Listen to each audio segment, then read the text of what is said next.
guys, Jamie here, keeping it koi. Welcome back to the channel, and if you're new, welcome. I hope to earn your subscription today. Oh, I am absolutely cream crackered today. Guys, just loaded up a van. He's still outside the gate at the minute.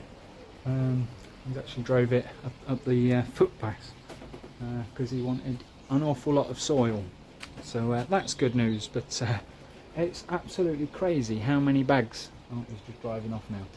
But yeah, how many bags of soil came out of this hole down here. So that little hole there, which is 2 foot deep, almost exactly, right? And it's not massive.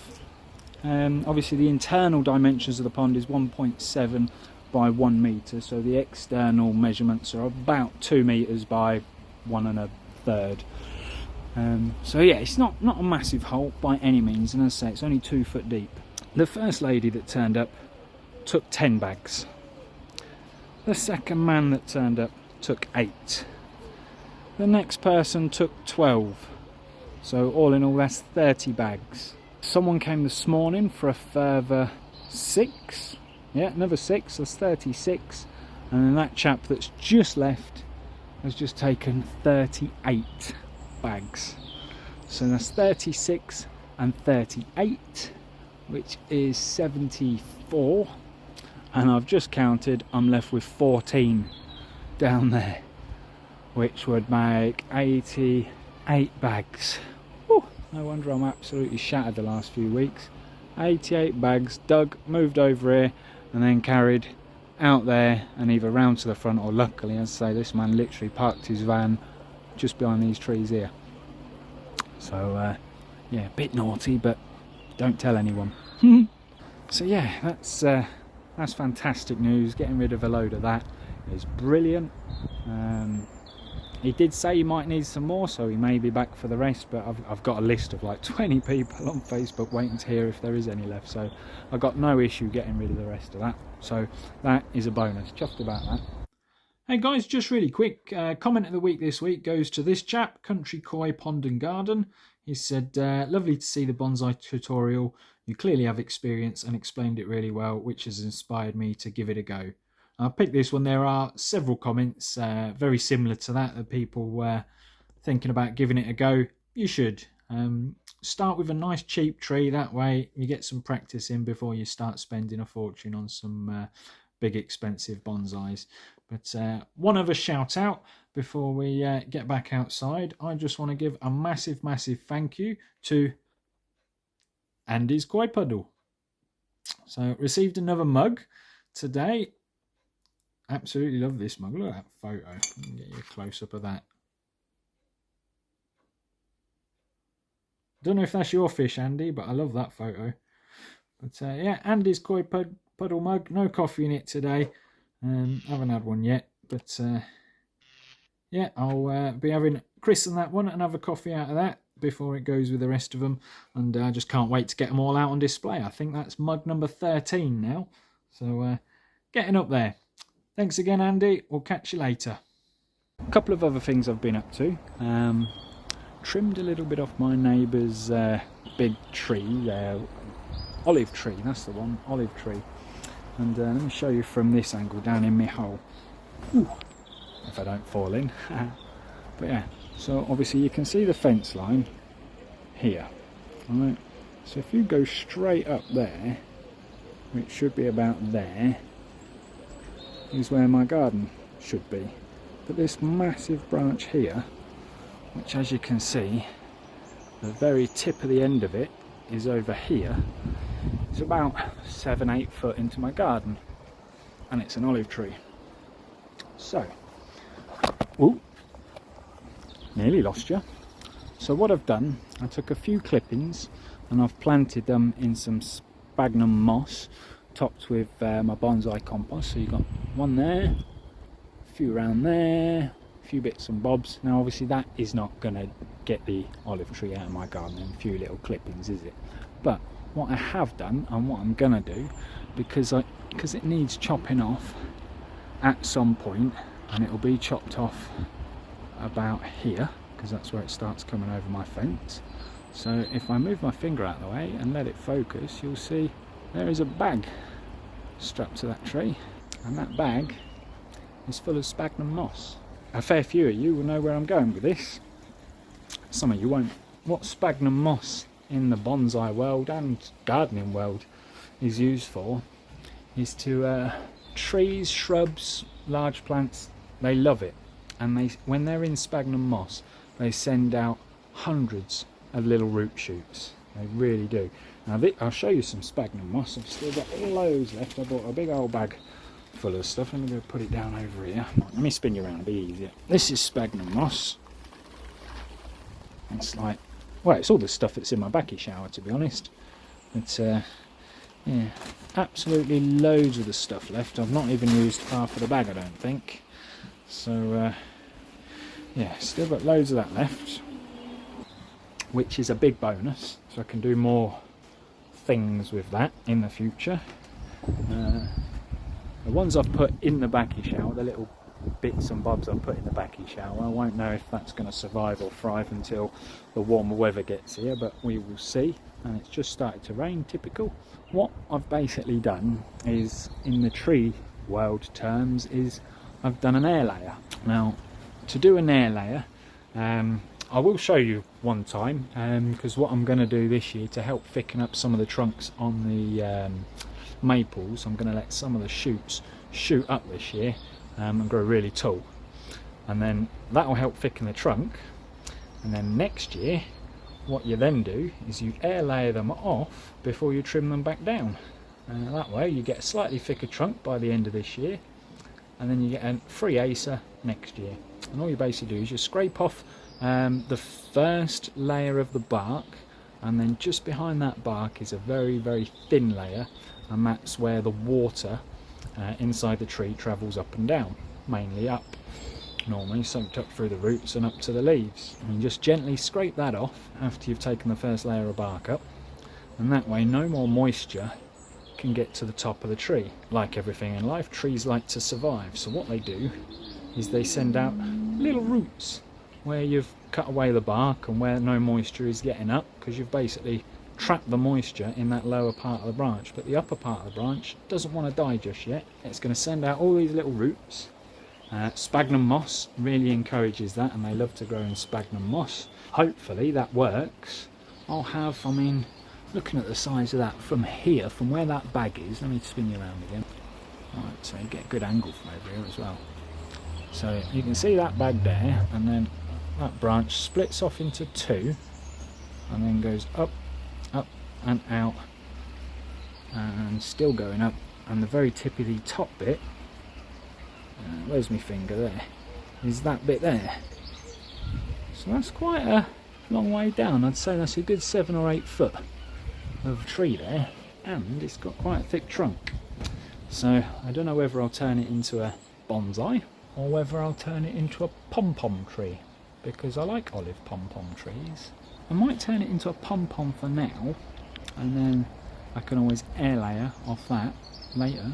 Yeah, I've looked up olive pom-pom trees online to see what kind of money they go for, and they're absolutely redonkulous. I mean, what, I think the cheapest one I saw was 400, and that was pants. The really nice looking ones are sort of like 900 and up. Not that that will be a nice looking one for at least another 15 odd years, but I might make something like that to start off with. Where's my finger there? So my little pom-pom tree, show you that. So yeah, make something like that to start off with out of the olive tree. That's if it works. For all we know, it might not work, but yeah, the fry are doing really, really well while we're down this end. Yeah, they're all, if I sneak up on them, they're all sat. As soon as I open this lid, they're all bolt. As you can see, all happy and healthy in there. Let's sneak it up. Meow, bye fishies. Oh, there's my new grown shows, both of them. Bye. But yeah, they've just been fed, which is why that's propped up at the minute. That is not curry koi anymore, ran out of that years ago. That's a mix of all sorts in there. Always mix my koi foods. There's a reason for that. I do it with the dog as well. She has a good mix of foods. The reason that I mix their foods is I don't like eating the same thing day in, day out, all day, every day. So why should animals or koi? I'm pretty sure if a dog or a fish lived in the wild, it wouldn't eat the same thing day in, day out, whether it's the perfect balanced diet or not. I always mix several okay-ish koi foods. My main go-to staple is Aqua Sauce Resolve, all seasons with garlic. That's always in the mix because it's all seasons, feed it all year round. Then when it gets to winter, that's mixed in with a couple of different wheat germs, one with garlic and one plain Nishikigoi cheap one, just because it's cheap. And then in the summer, obviously the wheat germ comes out, they still get the aqua sauce, but that then gets mixed with Hikari staple and Japan Koi Imports own high growth food, but that's with colour. And then also Saki Akari, a little bit of that mixed in, just because everyone says it's one of the best. But this year I'll be swapping one of them. I'm going to give Vince's go-to food a try. Not that I don't think I'm going to see any difference, because I'm still going to be mixing all my foods in anyway. But yeah, I think I'll stick a bit of Takazumi in the mix this summer, see how that gets on. But yeah, the fish are still doing absolutely brilliant. They've all been, it's a bit colder in there today. It's gone back down to 7 degrees, but yeah, not that anyone's up at the window at the minute. But yeah, they've all just been fed as well.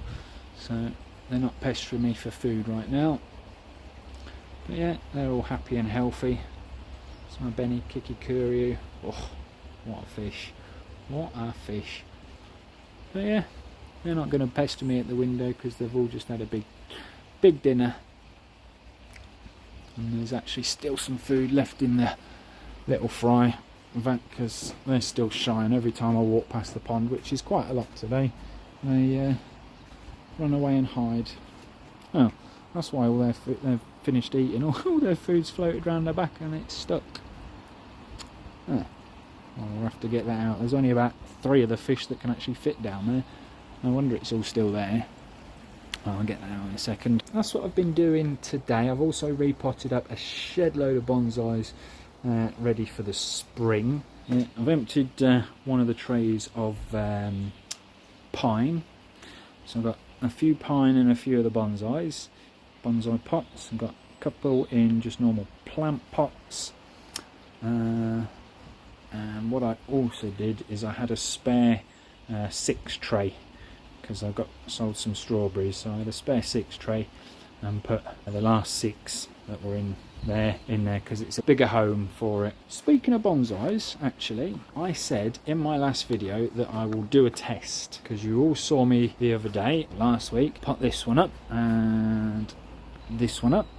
And I do apologise, when editing that video I did notice a tiny bit of footage that I thought was filming, either didn't film or didn't save or whatever, which was me sorting that one out with a wire, so apologies for that. They're all in happy and they're doing well, but I did say that I would plant 2 more in a slightly bigger pot to see how they grow. Now the pots aren't massively bigger, this one is a bit, that one's probably about the same size as the other pots, but it's ever so slightly deeper. The reason I've done these pots is for 2 varied reasons. 3 different types of pot for 3 different types of test. Obviously you've got the flat roots in the bonsai pots. They've plenty of room to grow, as you saw in the last video, plenty of room for the roots to spread. Same with these 2, they all 4 had very similar roots. Had to chop a little bit off of each one just because it was bent right under, all curled back on itself. So this one I've planted in that one, so it's got a bit extra depth for the roots to go down. The further down the roots go, the quicker the tree grows up. The quicker the tree grows up and down, the quicker the trunk thickens.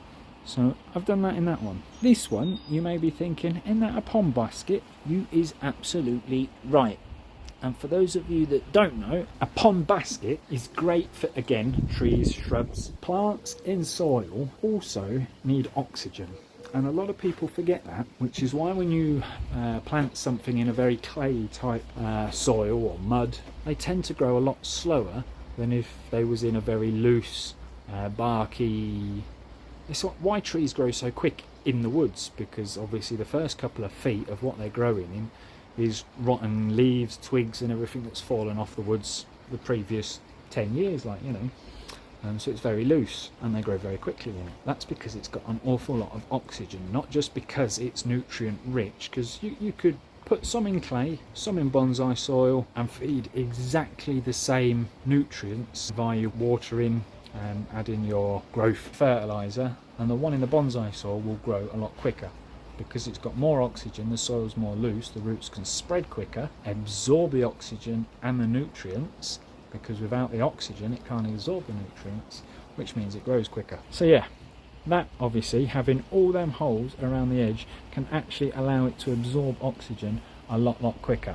Now, before you all go out and put your bonsais in one of them to get it to grow a bit quicker for a couple of years, be very careful. Now, I've only done that because I'm a keen gardener and I'm in the garden at least twice a day, tinkering around, whether it's feed the fish, water the plants or what have you. But if you plant anything in a pond basket like that, especially when this, I mean at the moment it don't really matter, but especially when the weather warms up, the soil in them pots can dry out in hours. Literally in hours, like completely dry. Obviously in a bonsai pot the soil will slowly seep down and slowly evaporate from the top. That's it. In that it can seep down, it can seep out, and it can evaporate from the top, and it can go out wherever it likes, because there's holes in the bottom, holes in the sides, and obviously holes at the top. So they do dry out very quickly. If you put it in one of them, it needs to be watered minimum twice a day. Minimum.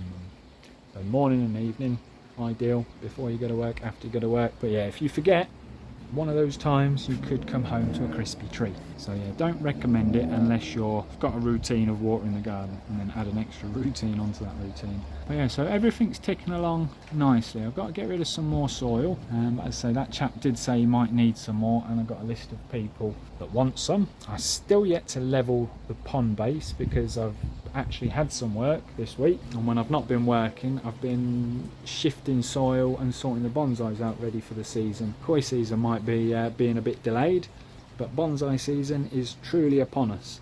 Everything is starting to leaf. I mean, even my little willow tree cuttings that I down there, they've all rooted. Checked today, and every single one of them is budding. I didn't think this one was, but if you can see right down at the very bottom, it's shooting out a bud from just below the soil line, and every single one has got buds on ready to open, and some obviously already have. So I've never seen a weeping willow bonsai. I think one's weeping willow, or some are weeping willow and some are pussy willow. Little cuttings I took when we went for a walk down by the river. I know this has been a complete waffle today, but I just thought I'd show you what I've been up to. I'm just pleased to be able to my fake grass again, and as you can see, that needs a damn good sweep up. Couple more trips, or a couple more peeps, and then last 14 bags will go. Not all of these are soil I dug up. Some of these are not my bonsai soil, my ericaceous soil, my general purpose compost, pine barks, basically everything I use to make bonsai soil and vegetable gardens. Like that one with my strawberries in it. The two new fish, as you saw in the last video, are absolutely loving their new home. She's messaged me again since, saying they've really settled in well, eating like troopers, which I knew they always did anyway. So yeah, all is good on the keeping it koi front, which for me makes a bloody change. There's normally always something going on here. Look at that. It always makes me think, when, because of obviously the slabs aren't perfectly straight, when I'm stood here filming it, it doesn't look straight.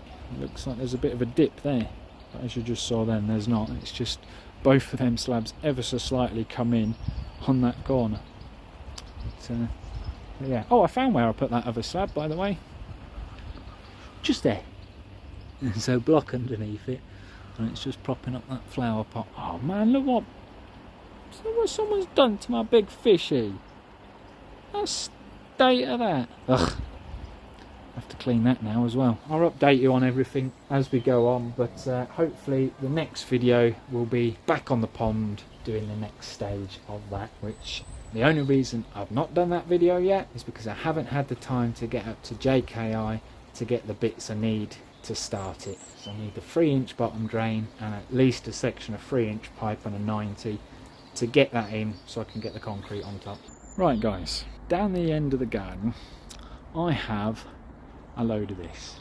Now, in one of my last videos, I asked if you guys think I need rebar. Majority of you said probably. Some of you said maybe. A couple of you said definitely. I think only 1 or 2 people said probably not necessary, but it still wasn't a no. So, I will be putting something in, whether it be fibres or rebar. My question to you guys is, I can straighten it out and I can cut it and blah blah blah blah blah, but would this over there be any good as me rebar? Now, this came off an old dog kennel. That's absolutely solid. It's going to take some cutting. I ain't going to be able to do that with wire cutters, that's for sure. Get the old grinder out, I think. That's not rust, that's paint from where it was on the old dog kennel thing, and they've obviously painted the wood. But would that, if I cut off a section to go in the bottom of the pond, straightened it out, would that be any good as the rebar in the bottom of my pond? Yeah, anyone that knows anything about concreting or anything along those lines, let me know. Will that work as the rebar in the bottom of my pond? Be nice. If not, I'll have to either get some or get a good fibre mix of some kind. I haven't yet done any research on that yet. So yeah, if you guys could let me know if the mesh down the bottom of the garden will work as a rebar for the base of the new pond, I would muchly appreciate it. Comment below. And as I say, that's about it. All I've been doing is waffling. So on that note, thanks all for watching. Like the video if you haven't already, and we will catch you all on the next one.